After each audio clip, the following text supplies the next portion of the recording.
Magandang umaga, 5 araw na lamang po at Pasko na.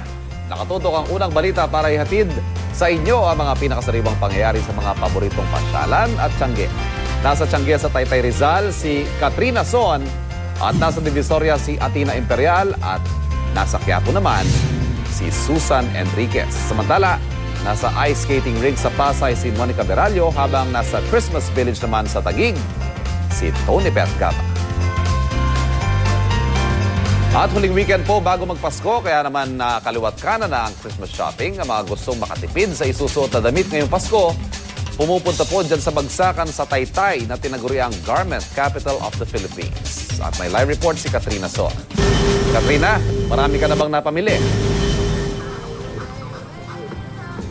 Igan, wala pa, no? Mamaya pa tayo mamimili. Pero alam mo, Igan, hindi lang nga dyan sa Maynila uso ang mga tiangge, kundi pati rin dito sa Taytay. Dahil nga ang Taytay ang tinaguri ang garment capital ng Pilipinas. At alam mo nga, Igan, yung mga damit nga na nandito ay karaniwang isinusupply daw sa Baclaran at saka sa Divisoria. Dito nga sa CME, tuwing Tuesday at Friday, nagtitipon ang samahan ng mga mananahe ng Taytay at iba pa para magbenta ng mga damit. Karaniwan raw nga, Igan, sa mga nagtitinda rito ay may mga sarili-sarili na silang mga gamit panahi.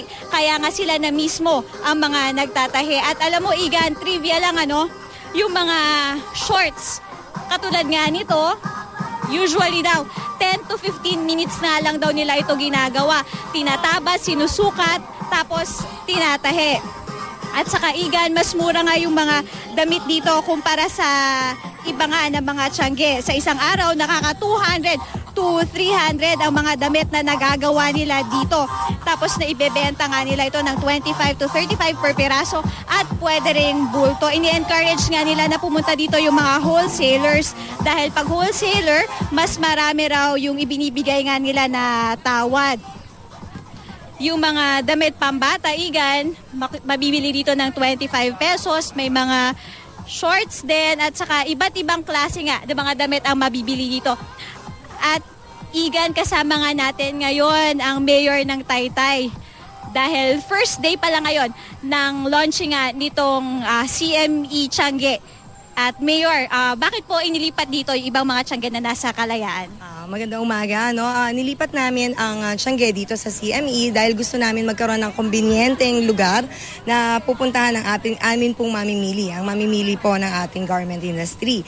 Kaya po dito po mas maluwag, mas malaki, mas madali po para sa mga mamimili na puntahan at saka po hindi po ganun magiging malaki ang traffic na magiging inconvenient po sa kanila pagka po traffic area yung mapupuntahan nilang tindahan ng tiangge. Maraming salamat, Mayor.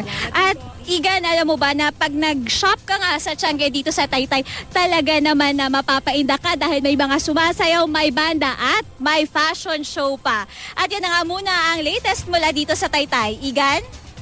Katrina, galing sa Metro Manila, yes, gaano kalayo ang biyahe? Ilang oras para makapunta dyan sa Taytay? Dyan sa pwesto mo. Baka may mga interesado sa mga manonood natin na pumunta dyan. Mula Metro Manila or sabihin na natin Quezon mula City, Maynila talaga, no? Oo. It took us 1 hour and 30 minutes, Igan, para makapunta nga dito mismo sa pwesto ko, Igan. Pero yung 1 hour, 30 minutes na yun, Katrina, would you say it's worth the trip dahil talagang murang-mura ang mga mabibili nila dyan? Oo naman, Igan, kung wholesale ka mamimili o maraming bibilhin yung mga kababayan natin, talagang yung tagal ng trip worth it naman yun kasi usually matagal din yung travel nga papuntang Divisoria o Maynila o Baclaran. Kaya yung travel dito parang pareho lang din tapos mas makakasave ka pa pag bulto ang binili mo. Kaya I suggest na ito na lang ang puntahan, Igan. Sa bagay, may point ka nga naman dyan kasi galing Quezon City halimbawa. I'm sorry, Ivan. Finally, anyway, tama nga naman yung sinabi mo dahil sa traffic nga ngayon sa Metro Manila, ay abutin ka rin naman ng ganong katagal para makapunta sa mga major malls. Katrina, maraming salamat. Enjoy shopping.